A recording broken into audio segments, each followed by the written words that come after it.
now I want to talk about the Bible, okay? Because the Bible is the mythology. It's a collective memory of the Israelites, okay? And so I'm going to discuss why the Bible was first created in this class. And what I will explain to you is the Bible was first created in order to explain and justify and create legitimacy for David. Okay? This is what we call an apology. And this is a very common practice. The idea is this.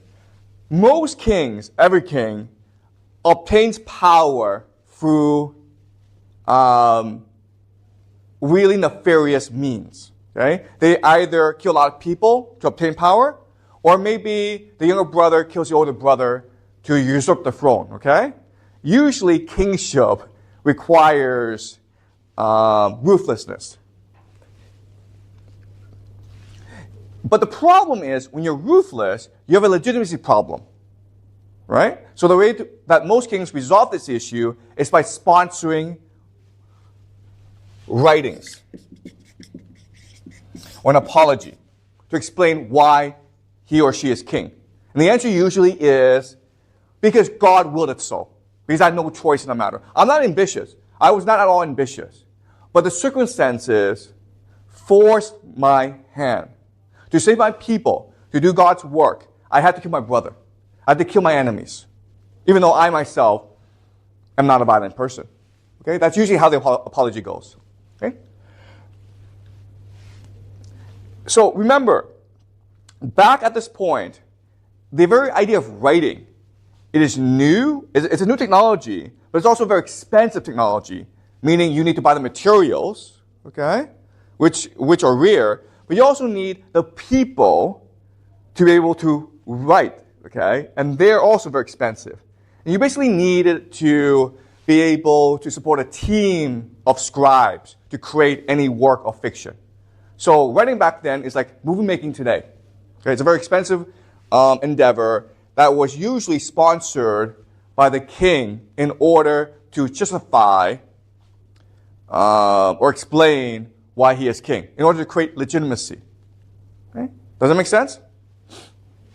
So the Bible was created first as an apology for David and explains why the house of David is now in charge of Israel. But as we discussed, okay, eventually the house of David, Israel, divides into two nations. Now the house of David, the Bible, goes with the house Judah, okay, to Judah. But the northern kingdom now needs its own mythology, its own Bible, right? And so a second Bible was created. The people who are in charge of the Bible, the priest class, are interested in promoting their own interests, mainly in the points of ritual. It doesn't make sense? Like, what are rituals? Why do we need them? Why are priests important? Then you have people at this point in the Babylonian captivity looking back at the history of Israel and trying to figure out why the house of David collapsed.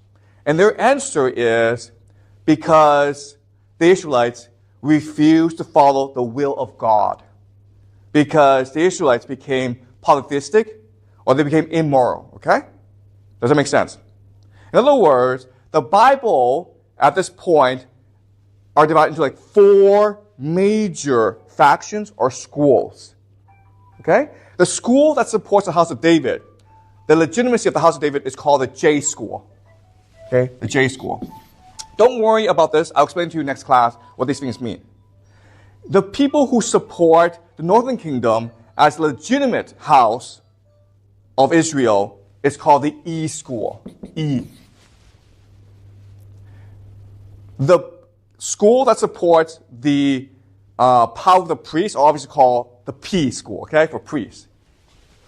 And then the school that tries to go back in history and examine why Israel fell, and which believe it's because the Israelites betrayed God. these people are what we call the D school. Okay? The D school. So E, G, P, and D. And these are just 4 of the major schools. There are other schools as well. All right? And so at this point, the Bible is divided into like 4 major schools or documents controlled by different factions. When the Persians take over, okay, they insisted, you need one religion, guys. You need one document. And so all 4 were put together to create the Bible. But the way they did it was very interesting. All they did was just put them together, okay? You understand? So if you read the Bible, it's like A, B, C, D. A, B, C, D. Okay? So one line is from the E school, the next line is from the J school, the other line is from the P school. It's very confusing to read. If you don't understand this history, it is impossible for you to read the Bible. I'm not sure if you've tried to read the Bible, it's not readable. Okay? So why would they do this? Why would they just put all 4 texts together without major editing or revisions? Why? Do you guys know?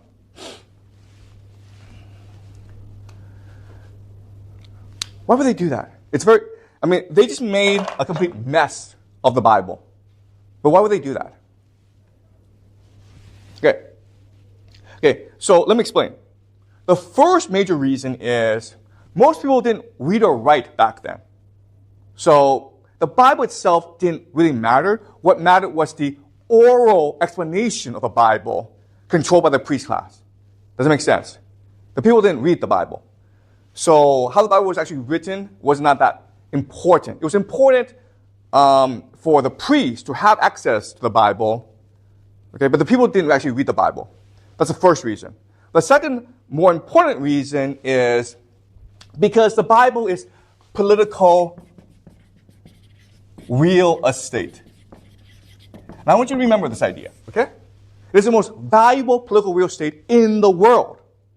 Everyone wants to be in the Bible because to be in the Bible gives you legitimacy. It gives you power, right? So, if you're a king and you have 4 sons who all want to be king, well, your best solution is to divide the kingdom among the 4 sons, right? Same with the Bible. You have 4 extremely powerful schools and political factions. So the best way to resolve the issue is just to say, listen, we'll put you all in the Bible together, okay? And when you merge them, it's a lot easier than if you just try to do it by order, okay? Like E school goes first, and J school, then P school, then D school, okay? They just put them all together. Does that make sense? Okay, so this is a very important idea. The Bible is the most valuable political real estate in the world. Everyone wants to be in there. And what ideas you can find in there will ultimately shape human history. Okay? Any questions so far before I continue? All right. So the last thing I want to talk about today is the Apology of David, which is the beginning of the Bible. Okay. So when kings come to power, they have 3 major problems, right? The first major problem is legitimacy. What gives you the right to be king? Okay. Second problem is the idea of identity. And this is a huge problem for the Israelites because the Israelites, it's a multicultural entity. You have people speaking different languages, different cultures. They practice different cultures, they practice different religions. So now you need to create an identity that everyone accepts. Okay? The third thing is differentiation. You need not only for these people to get along, but you need to get them to divorce their former culture. Does that make sense? Because you have Egyptian priests in there. And you have to tell these Egyptian priests, you're now Israelites and you're not Egyptian anymore. And the example that we use for this is Augustus Caesar and the writing of the Ennead. Okay? Remember, the Ennead, it's a book about a character named Ennius. And it provides political legitimacy to Augustus Caesar because Augustus Caesar is a direct descendant of Ennius, who is the founder of Rome. Also, what the Ennead said is Augustus Caesar is the end point of Roman history. Everything before Augustus Caesar led to him. Augustus Caesar is like the Jesus of Rome, okay? He is the salvation, he is the redemption of Rome. Okay, that's what the Ennead does, okay? Second thing about the Ennead is it creates a new Roman identity that focuses on piety, loyalty over liberty. Remember the problem for Augustus Caesar was Romans didn't like kings. Well, now he's a king. So how do you get people to obey? Well, you tell them piety is more important than liberty. All right? The third idea is the Ennead, remember, it's anti-Greek. The problem for Rome at that time was Greek culture was vastly superior to Roman culture. And so a lot of Romans were adopting Greek cultural practice like Mark Antony. And so the Ennead said, Greek culture is like the Trojan horse. If you let into your city, Greek culture will corrupt you and destroy you. Okay? So, guess what, guys? Every king has to resolve all three issues, okay? Legitimacy, identity, and differentiation.